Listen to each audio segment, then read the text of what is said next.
wave. Everybody wave. It was always the same thing that we've always been talking about. Here's the pause button. Okay. Actually, let's start with the historical context because that starts at the beginning. That's a very good place to start. Especially where we were starting with kind of like the abstract philosophical idea of coming into education and coming into oppression in education and social justice. Mm-hmm. Like the IEP meetings is such a step forward, or like a means to get forward in special education. That we talked about earlier. So like before we took this class, I think the three of us kind of considered things from a context of race, class, and gender. Mm-hmm. But now disability is something that we realized we should have been considering all along, and it didn't happen. It's a pretty important thing. It's really interesting because now I think about how people with disabilities have been segregated for so long, which creates these identities that we as able-bodied people have of people with disabilities, that they are not normal, that their disabilities are a deficit, and that it's something to like I didn't have a personal experience in the sense that I met someone that I cared or loved about, like in that way, that was struggling with disability. So to me, it was always this construction.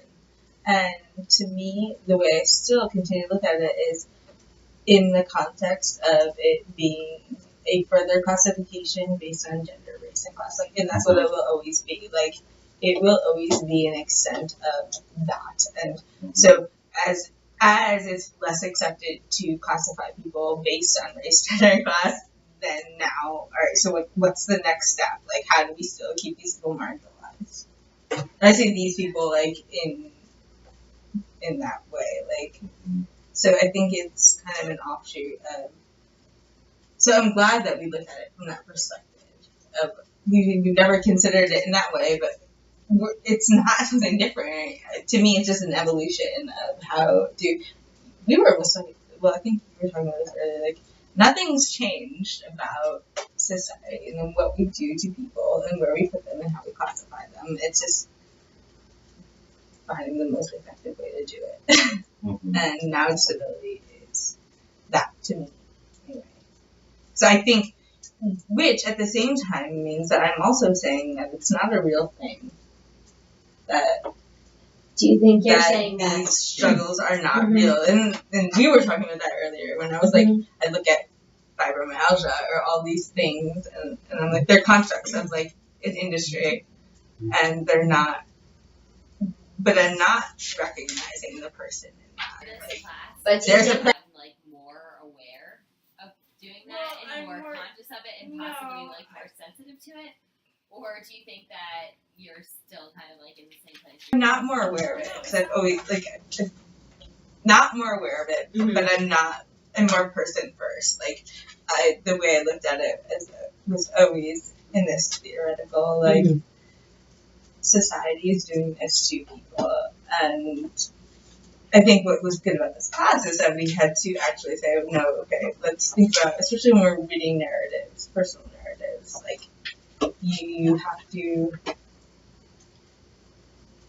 I always look at things like from the big picture, and I never really like bring them down. I think that's I think that's like very important. It is. Because there's like so much big picture stuff that if we think about it will help for everything that we're doing. Can we like narrow it back down maybe to like maybe normality? Can we begin more about like what forces are creating that? Like what are the things behind that are creating this medical model or disability as this construction that is so powerful? I mean, like looking through the evolution of disability, we can see that it hasn't changed very much. That since the Enlightenment and before, there has been a rarefication of disability as something, and kind of like beginning to think about the role of special education. Well, I would argue that it's because of attitude. Mm-hmm. The fact that the attitude remains consistent of making people with disabilities invisible in one way or another, and it's done through policies, it's done through education, it's always been done.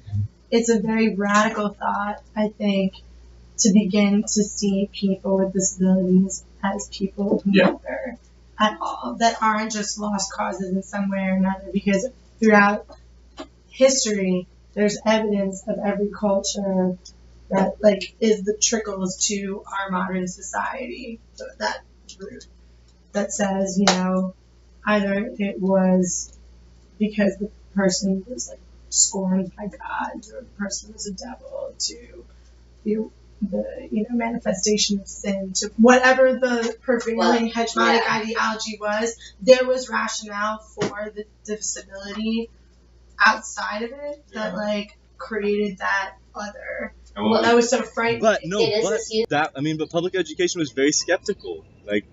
People were very skeptical of, do you really want, is it really possible to give these people the intellectual power to be able to participate in democracy?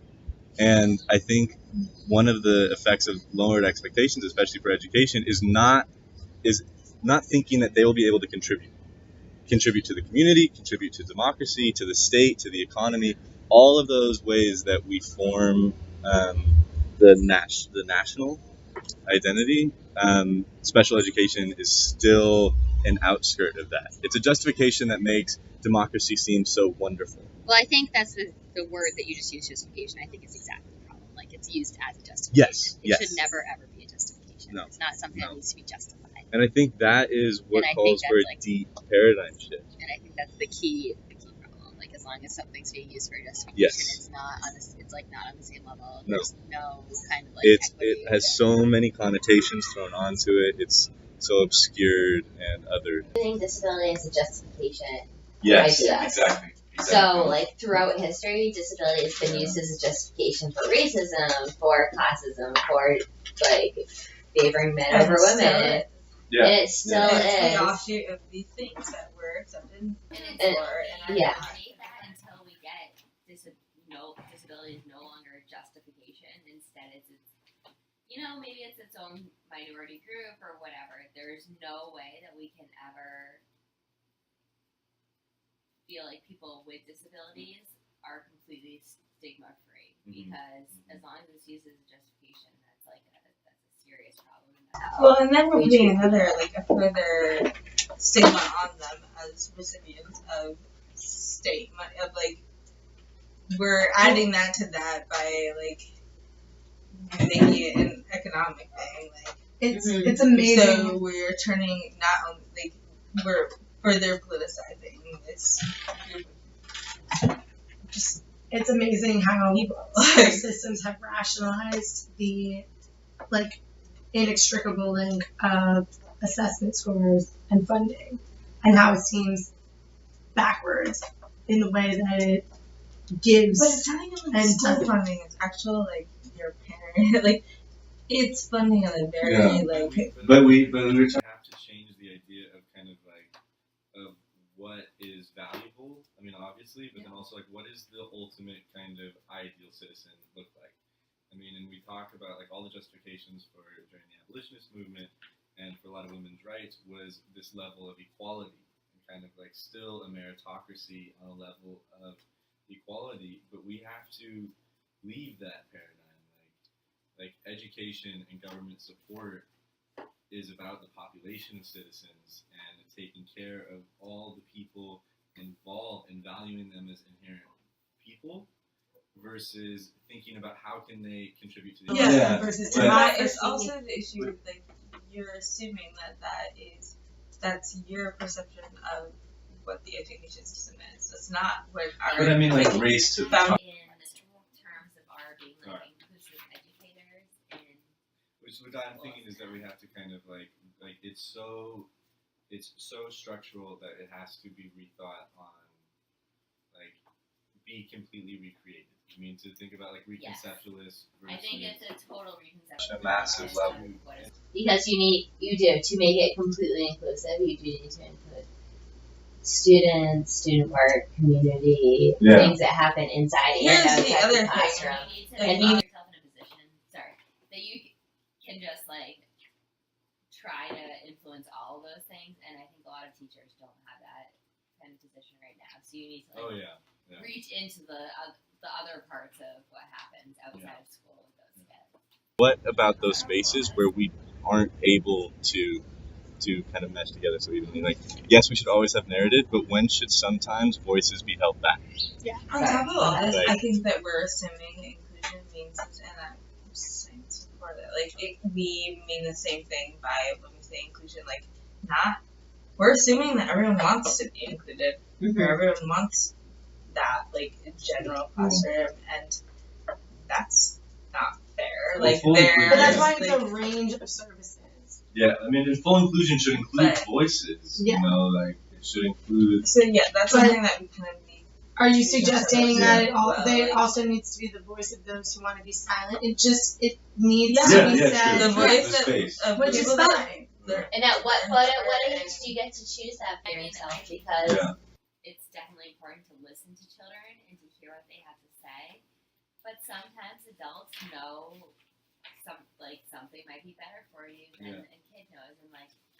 Sure, when I was a kid, when I was 7, I might have never ever wanted to talk to anyone. Or 17. Exactly. Again, and do all my own stuff all by myself in the woods alone. Yeah, and as But- Helen Klinger, As I grew up, I'm glad that some adults forced me into like doing, yeah, other things. I mean, like, we should listen to it, but if we hold an equality to narrative, I think that we lose out on like the equity of people's voices. Well, but that's the thing. Like, so how much of a voice do we give people who cognitively That is- don't see Good consequences? segue. Very good They question. don't. Yeah.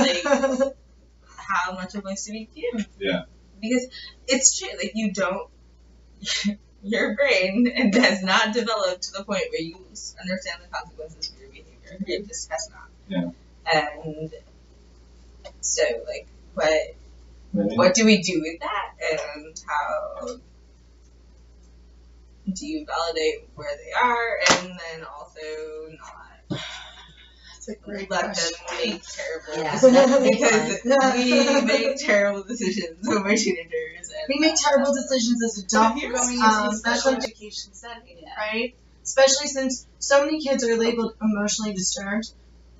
I would really like you to find me a middle or high school student Who that is isn't emotionally really disturbed. emotionally That's the time you're supposed to be emotionally disturbed, and it's about the support systems that you have set up. Yeah. When the Or fellows something. program asks us how we will get through stressful times in our interviews, I definitely said it's going to be my support networks of people that will keep me safe. So as teachers, I feel like it's my duty to be a support network and to do so by going, man, these kids are going to be disproportionately labeled emotionally disturbed because no one's just ever taken a second to be like, what's up, friend? Like, what could we be doing today to make this better for you? How Because can we're the we- adults. Well, Yeah, and how can we be helping you like here? a huge detriment that we are not like trauma informed. Also, like going to education. But that's the We kind should of have- professional development we could do. At least Yeah, Not that's many what we schools should have offer spent it. like a Like- lot of time doing that. But those are the kids that we're dealing with. So what they're acting out and all of that comes from their I think just a lot of it is Yeah. resistance. Like, I think it is a lot of it shows a system that has failed. A system that could not find a way to help these students, that could not find a way to engage these students, and was unable to like allow them to fulfill themselves and their potential.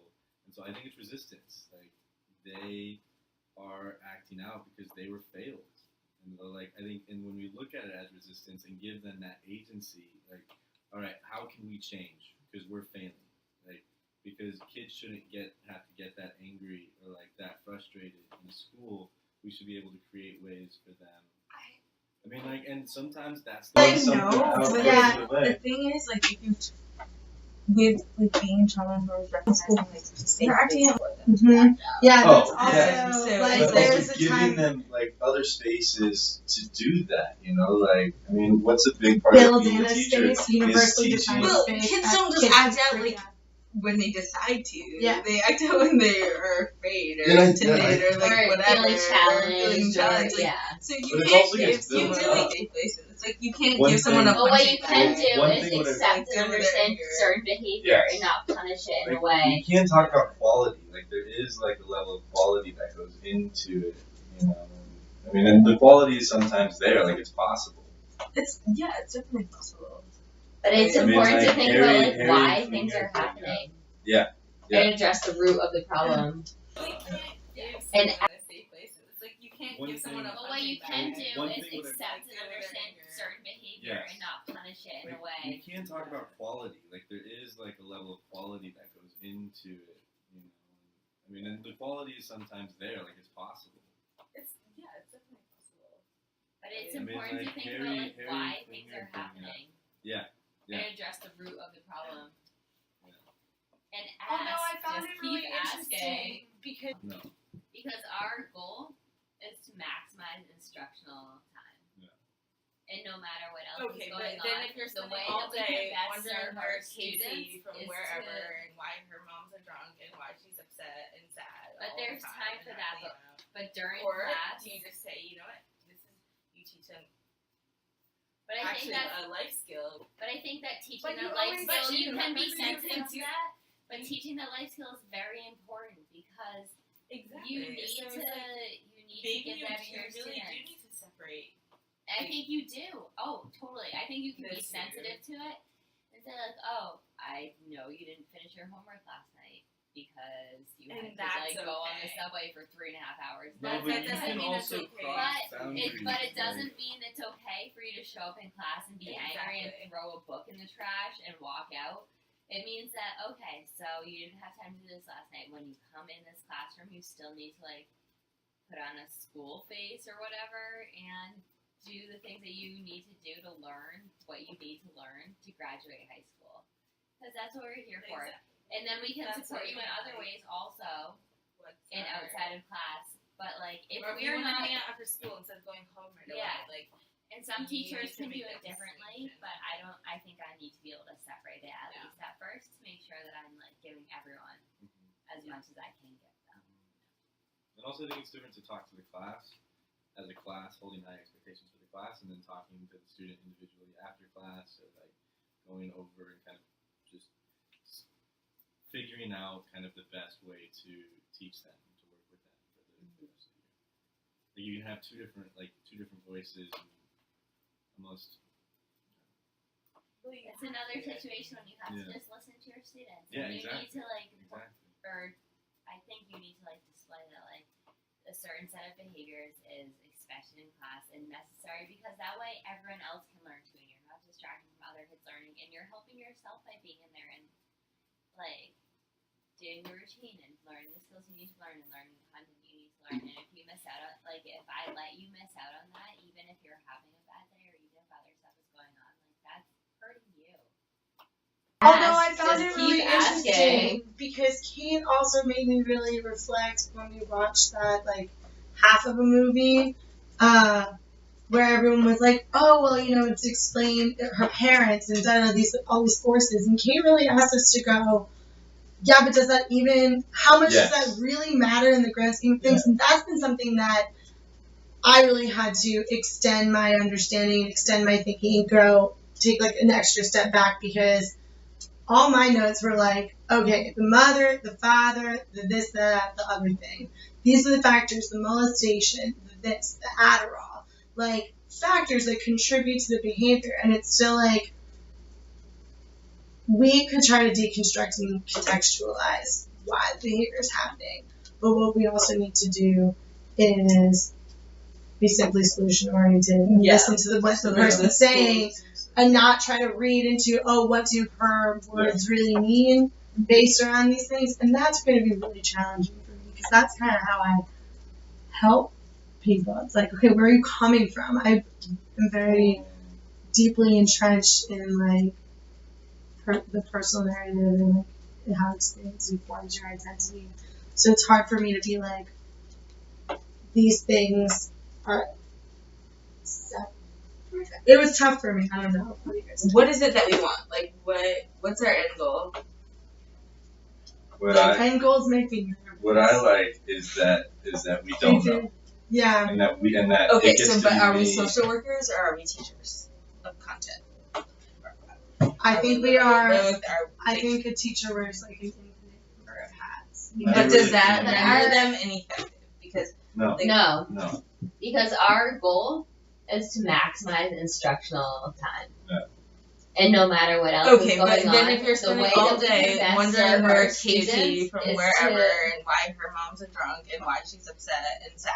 But all there's the time for and that, acting out. but during Or class, do you just say, you know what, this is you teach them but I think actually that's a life skill, which is like you don't bring that into the office, and then you don't bring that into the classroom either. And But I think that teaching But that you life always skill, do. you can be But you sensitive can to do- that. But teaching that life skill is very important because exactly, you need so it's like to maybe get that to you your really do students. need to separate.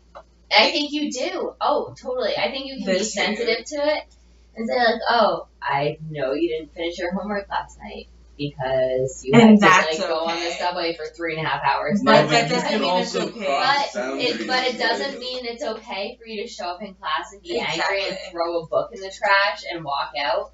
It means that, okay, so you didn't have time to do this last night. When you come in this classroom, you still need to, like, put on a school face or whatever and do the things that you need to do to learn what you need to learn to graduate high school.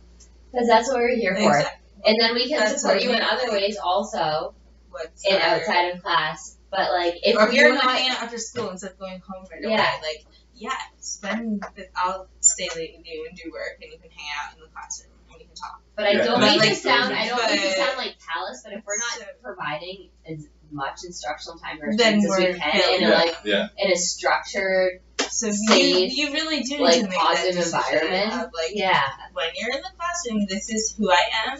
Mm-hmm. I think Outside, I recognize who you are, and actually, Mhm. once class is over, then we can talk. But like, and some you teachers need to can make do it that differently, distinction. but I think I need to be able to separate it at Yeah. least at first to make sure that I'm like giving everyone as much as I can give them.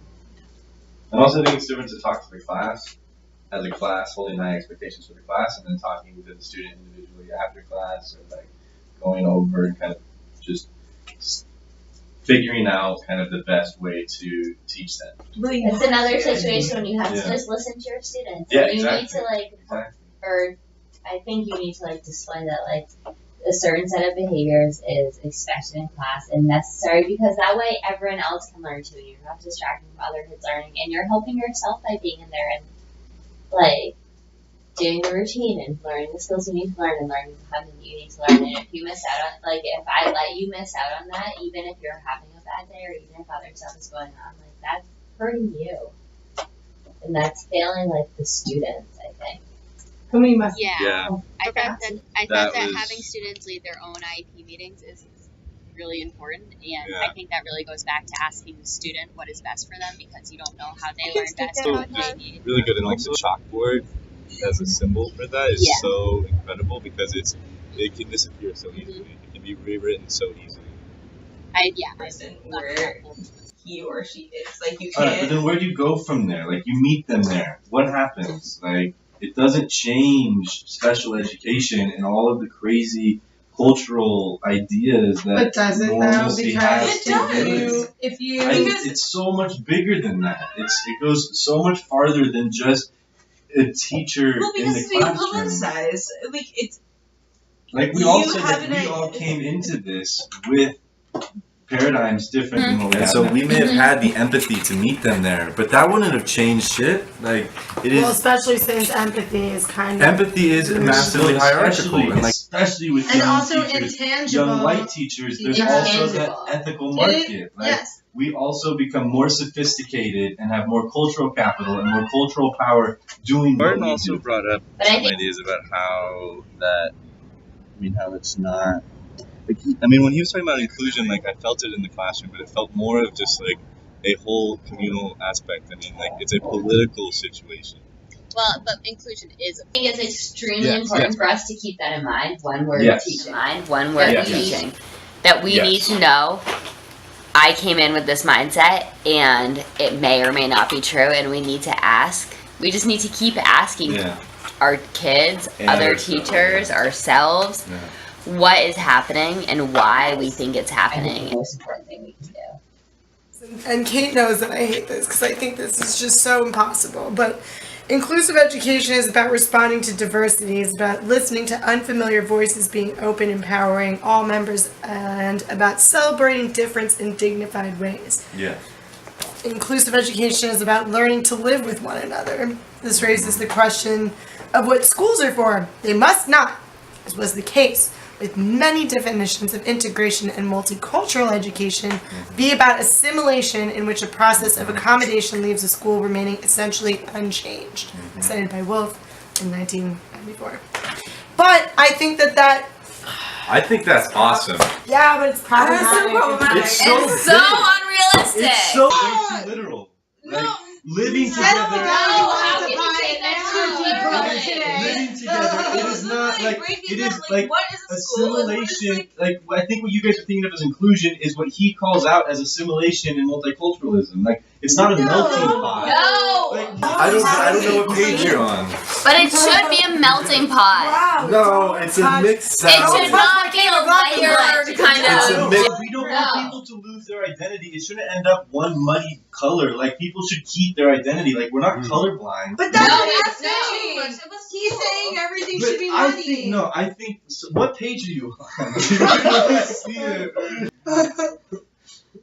All right, like he. Well, I think the problem comes down to is this is a very statist view. Like we think that the school and It's also intertwined, not and therefore addressing. we're assuming this. It's assuming social equality, not responsibility about a equity. school. Like, But it's also No. assuming equality. That- Saying that all living boys- together, No. not just being in the same classroom. Like it never says all children should be No, in the it same says classroom. at the bottom of this page, rather they should involve discussions between all staff in which agreements and differences can And be that's no identified. different than All sports Dicklin's like personal narrative. Who is also like, appreciated this article. I do not think it is very realistic. How It does is- this it is help? a paradigm. He's talking about a paradigm. Like, yeah, but you said it earlier today about how Judith Butler is like a philosopher is not to talk about like she. It's like it's not you about don't know me. Barton's relationship with the village. And I I doubt don't look like he's something that's gonna disabled. work for me now. I doubt he's disabled.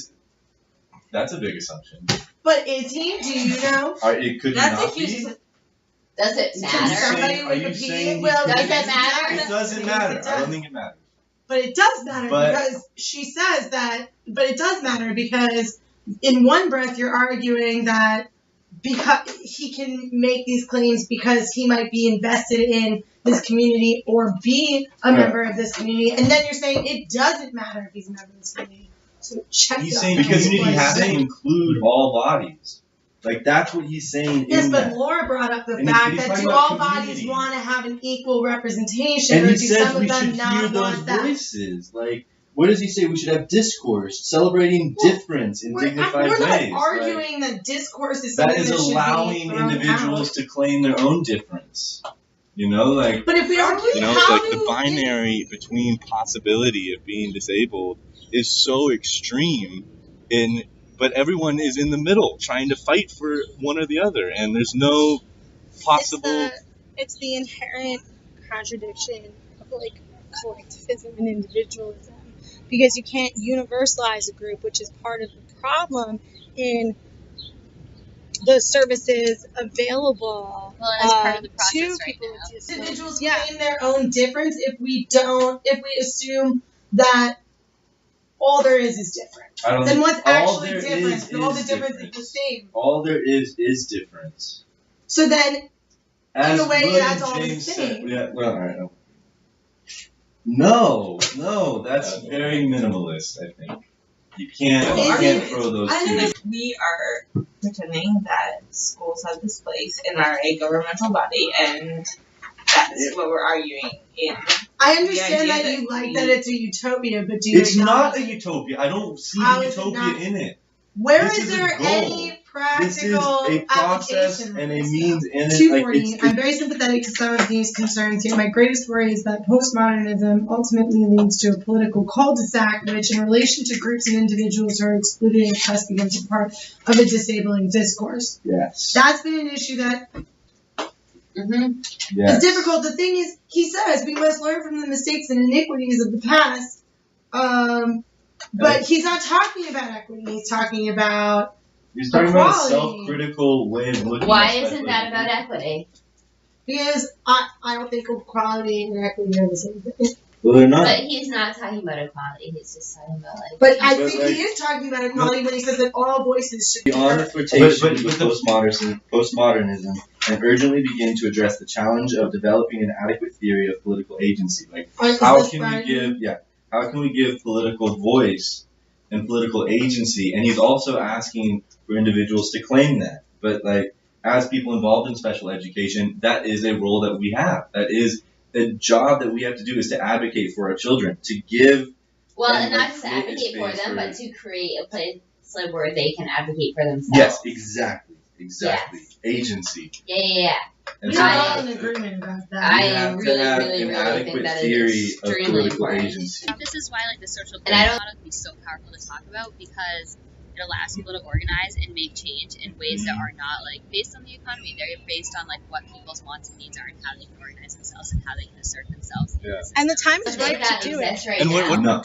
And I think we need to like create a system. But the And we need to work, all of us, all together, need to work to create a system where, like, that is the norm.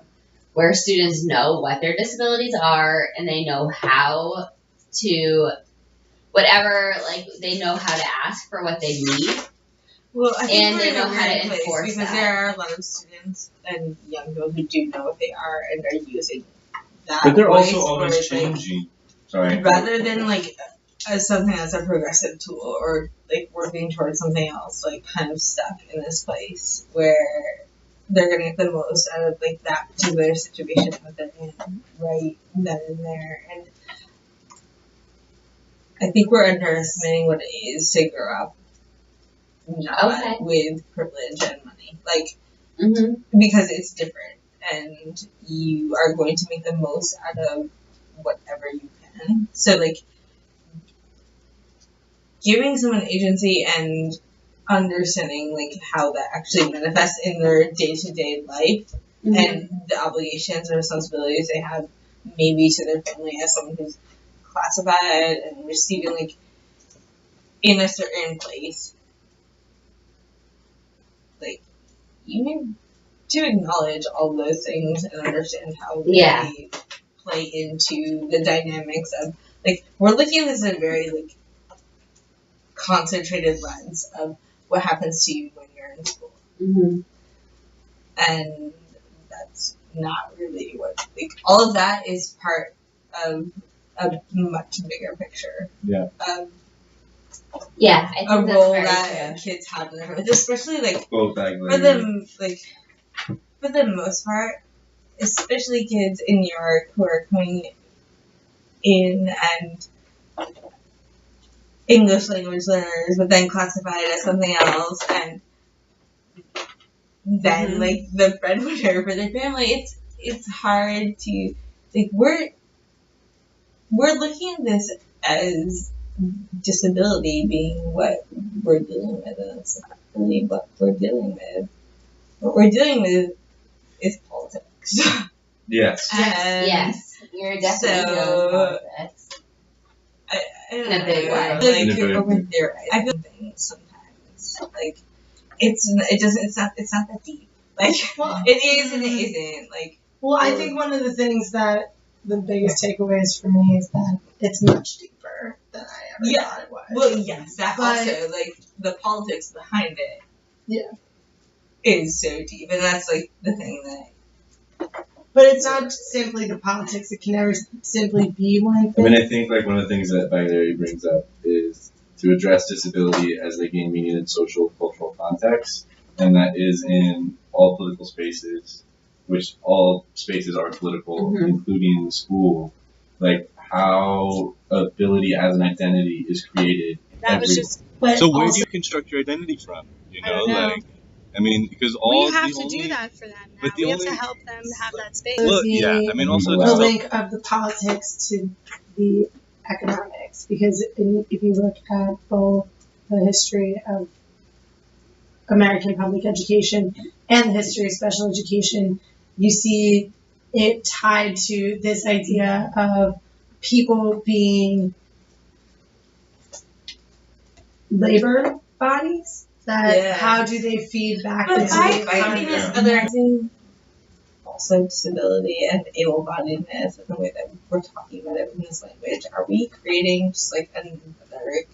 Like, I mean, like, what do you do? I mean, the identity complex of being disabled already has to be so intense. I mean, first he's while he's talking about the institution of school and everything, like his identity doesn't. I mean, it's kind of explicit, but To go beyond all of them, you know, like their services, not identities. Like I mean, when we can stop the kind of power of the able-bodied identity, and to like expand that is I lost my train of thought. I know. No, Okay. but that's interesting. Because do we really want to expand that? I don't know. Oh, expand what it means to be able-bodied. Yeah. I think we need to destroy it, like Yeah. deconstruct it, I because think so, Yeah. it's yeah. Well, that's born what out I of I love that title. This idea that we are all temporarily able-bodied. Mm-hmm. It has us. I feel like for me, it had me immediately confront the thing that stands out most for the ways that we have justified marginalizing and oppressing disabled people, which is fear of the unknown. And the idea, because part of what we fear and then strive to overcome is fear of disablement and ultimately our death. And we constantly question our mortality. And so it's easy to marginalize that which makes us uncomfortable. We're all temporarily able-bodied, and once we break down this difference, and we all freedom is a massive like luxury if you think about it like that. And so, but can we think about it as a luxury? Like, of course we can think about it as luxury. But then what does it mean? But maybe not, Then we because think about now able-bodiedness as a way to value things. Like the more able-bodied is more luxurious, has more options, which like then takes away from the disabled bodies. Well, we take advantage of it because the society was built for us. Right. It wasn't built for other people. So like we can only be temporarily able-bodied as long as able-bodiedness is the much more preferred way to be. And so like creating a system where the able-bodied does not have that direct source of value over everything else.